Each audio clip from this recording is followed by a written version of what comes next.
पसाना गांव में हमारे साथ आज सीताराम जी हैं। हम आपको बता दें, यहाँ से इनकी पुत्रवधू जो है वो यहाँ से ब्लॉक समिति की मेंबर बनी है। तो आइए, वाइस चेयरमैन बनी है। तो हमारे साथ आज सीताराम जी हैं। ये करते हैं इनसे बातचीत, इनके क्षेत्र में क्या क्या समस्या है और कौन कौन से गांव इनके क्षेत्र में लगते हैं। नमस्कार प्रधान जी। नमस्कार प्रधान जी, आप 2 बार सरपंच भी रह चुके हो, आप काफ़ी अनुभव है आपको। तो आप अब आपकी पुत्रवधू यहाँ से वाइस चेयरमैन बन चुकी है ब्लॉक समिति में, तो क्या कार्य करवाना चाहेगी और कौन कौन सा क्षेत्र उनके अंदर आता है? उनका ऐसा है कि मैं 2 बार पहले सरपंच रहा हूँ, तो गांव की समस्याओं के बारे में तो मैं पूरा अवगत हूँ। अगर भाई गांव में जो समस्या थी पिछली बार भी, उसमें तो कुछ तो पशुओं को पीने का पानी, मतलब जोड़ में गंदा पानी है, उसमें वो पीने लायक नहीं है तालाब के अंदर से। हाँ जी, हाँ जी। तो उसको लेकर जैसे आप भी 2 बार सरपंच रह रही हो, हाँ जी। अब भी वाइस चेयरमैन कोई मतलब छोटी पावर नहीं है, तो उसको लेकर आपकी क्या प्रयास रहेंगे? अब उसमें ये प्रयास रहेगा कुछ जोड़ का पानी अब खाली कराने लग रही है। पंचायत को कह दिया था अगर भाई इसको खाली करा लो और उसको दोबारा से मतलब तो उसमें वो पानी अब जोड़ का खाली होने लग रहा है, ताज़ा पानी उसमें डलवाएंगे। सरपंच साहब, गाँव में शिक्षा व्यवस्था कैसी है? शिक्षा व्यवस्था ठीक है। शिक्षा व्यवस्था सरकारी स्कूलों की हालत ठीक है जी? हाँ जी, हाँ जी। आपके एरिया में कौन कौन सा क्षेत्र आता है ब्लॉक समिति में? ब्लॉक समिति में तो वैसे वाइस चेयरमैन हो गए तो 24 गांव, जी। तो उन 24 गांव में जैसा भी काम होगा आप शुरू करेंगे तो हर गांव की समस्या लेंगे। तो 24 गाँव का दौरा कर चुके हो, आपने क्या क्या समस्याएं मेन रूप से नॉर्मली देखी हर गाँव की? मेन तो ज़्यादा तो पीने के पानी की और पशुओं के पानी की है ज़्यादा। क्या आपके एरिया में जल भराव की समस्या भी रहती है? हाँ है, कुछ एरिया में जल भराव की समस्या है। हाँ। तो उसका समाधान के लिए क्या कुछ प्रयास करने वाले हैं? उसके समाधान के लिए कोई ड्रेन वगैरह का सरकार से कहेंगे। अभी तक तो मैं कांग्रेस में था, बीजेपी ज्वाइन करी, तो उसमें जैसा भी सरकार से होगा तो उसके लिए डिमांड करेंगे ड्रेन वगैरह का पानी। तो आपको उम्मीद है कि जो ये आपके क्षेत्र की समस्याएं का समाधान हो जाएगा जल निकासी? हाँ हाँ, बिल्कुल हो जाएगा। और इसके अलावा यहाँ जैसे स्कूलों की बात करें, आपके जो क्षेत्र में जो गांव लगते हैं उनके स्कूलों की, सरकारी स्कूलों की व्यवस्था कैसी है? सरकारी स्कूलों की व्यवस्था कुल मिला के वैसे तो ठीक है, कुछ में मास्टर कम है, मास्टर टीचर हाँ कम है। तो उसके लिए आप अधिकारियों से और राजनेताओं से लिखित रूप में भी दे चुके हो क्या? हाँ, उनसे वर्बली तो बात हो चुकी है, लेकिन अब कह रहे थे वही करा देंगे अभी। मतलब हर स्कूल में जिस अध्यापक की जरूरत है उसको अपॉइंटमेंट करवाएंगे। हाँ। और अगर बात करें यहाँ से खेलों की, तो आपके यहाँ से किस खेल से संबंधित ज़्यादा खिलाड़ी हैं गांव में, और स्टेडियम यहाँ से कितनी दूरी पर है? खेलों से संबंधित तो ऐसा है कि मेरा पोता ही अब कर्नाटक में खेल के आया है, तो वो गोल्ड लेके आया है अभी। तो किस खेल से संबंधित? डिस्कस थ्रो में। डिस्कस थ्रो में गोल्ड लेके आया है, नेशनल में। नेशनल में तो बहुत बहुत बधाई सर। हाँ।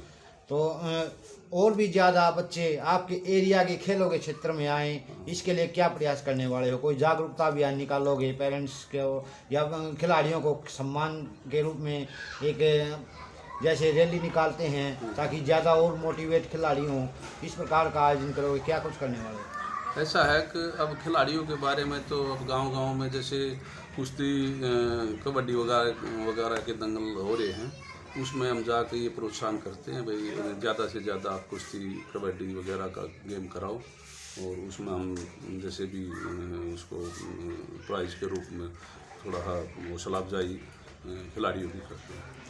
जैसे कुछ गांव में कम से कम 1 साल में तो दंगल होते ही रहते हैं, तो इस प्रकार के क्या आयोजन आपके गांव में भी होते हैं?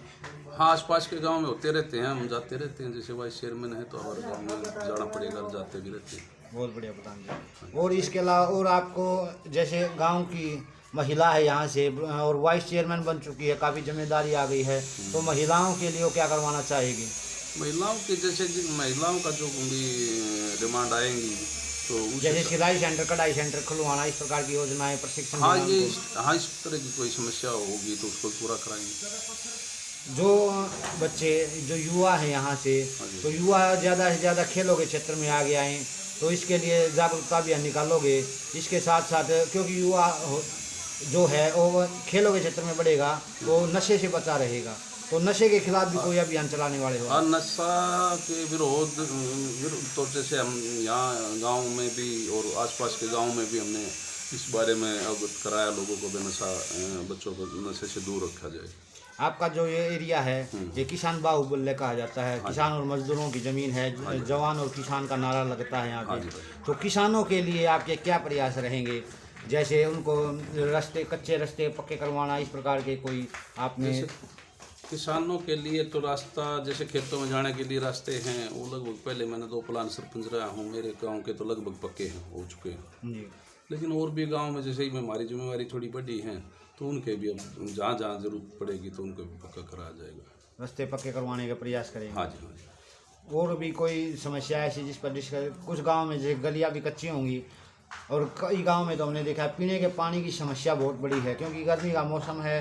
अब जल ही जीवन कहा जाता है, अगर जल की पूर्ति पूरी तरह गर्मी में तो शायद ही हो पाए, तो इसके लिए ज़्यादा से ज़्यादा मतलब हर घर को जल मिले, इसके लिए क्या प्रयास करने वाले?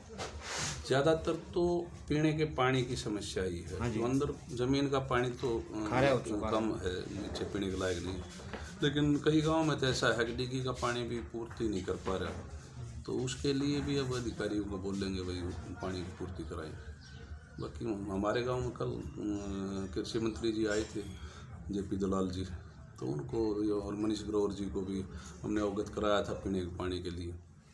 तो 2 RO की डिमांड हमने रखी थी गांव की तरफ से, तो उनका आश्वासन दे के गए थे मंत्री जी, अब भी आपका ये 2 RO गाँव में लग जाएंगे पीने के लिए। जो ये RO की डिमांड उन्होंने मान ली? हाँ जी हाँ जी। बहुत बढ़िया प्रधान जी। इसी प्रकार आपकी डिमांड शायद ही पूरी हो पाएंगी, क्योंकि इस प्रकार के एक तो आप अब बीजेपी में शामिल हो चुके हो, सबसे बड़ी बात यह है, क्योंकि बीजेपी आपको साथ लेके चलने वाली है, आगे भी एक कार्यकर्ता की भूमिका निभाने वाले हो, तो आपके जो क्षेत्र में है विकास की बहार आने वाली है।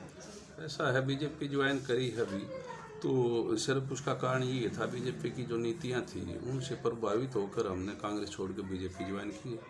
और बीजेपी में आने के बाद जैसे कि हमें हल्के की जिम्मेवारियां भी कुछ बढ़ गई हैं, तो हल्के के लोगों के आसपास के गांव के लोगों के काम कराएंगे, सरकार में रहकर उनकी मदद करेंगे और काम कराएंगे लोगों को। आपका राजनीति में आने का उद्देश्य क्या है? इससे तो लोगों की सेवा करना, समाज सेवा करना। समाज सेवा करना, बिल्कुल। और कोई ऐसी समस्या जिस पर डिस्कस करना जरूरी हो? कोई खास नहीं, ऐसे तो थोड़ी बहुत तो चलती रही है गांव में, देखो। हाँ, बाकी कुल मिला के ये है ज़्यादा पीने के पानी की और पशुओं के पानी वगैरह की ज़्यादा यही परेशानियाँ होंगी। जैसे हमने कुछ गांव में देखा है, गांव में जैसे डीगल की चर्चा करें, तो डीगल गांव में कुछ दिन पहले पंचायत हुई थी जिसमें फैसला लिया गया था कि कोई भी लड़ाई झगड़ा अगर गाँव में हो जाता है मामला, तो पंचायत स्तर पर उसका समाधान किया जाएगा। तो क्या इस प्रकार के यहाँ भी कुछ ऐसा होने वाला है? वो तो यहाँ भी है, जिम्मेवारी है, देखो भाईचारे के साथ, भाईचारे के हिसाब से उसका कोई भी समस्या उसका निपटारा कर देना चाहिए और होना भी चाहिए। तो हमारे साथ आज सीताराम जी थे जिन्होंने गांव की समस्याओं पर चर्चा की और बताया कि इनके क्षेत्र में क्या क्या समस्याएं हैं। सरपंच 2 बार सरपंच रह चुके हैं सीताराम जी, काफ़ी अनुभवी हुए आदमी हैं। अब इनकी पुत्रवधू ब्लॉक समिति की वाइस चेयरमैन बन गई है, तो इन पर और भी जिम्मेदारियाँ आन गई हैं अपने एरिया की सेवा करने की, 24 गाँव की सेवा करने की। सबसे बड़ी बात यह है कि अब उनकी सेवा को आगे बढ़ाते हुए एक समाज सेवी के रूप में कार्य करना चाहते हैं। इसी राजनीतिक परिवार है, राजनीति से हमेशा जुड़े रहे हैं, क्योंकि 2 बार सरपंच ये रहे हैं। अब इनकी पुत्रवधू वाइस चेयरमैन बन गई है, तो शुरू से ही राजनीतिक परिवार रहा है। आगे लोगों को काफ़ी उम्मीद है इनसे कि ये इसी प्रकार लोगों की सेवा करते रहेंगे। तो इन्हीं शब्दों के साथ जय हिंद, जय भारत।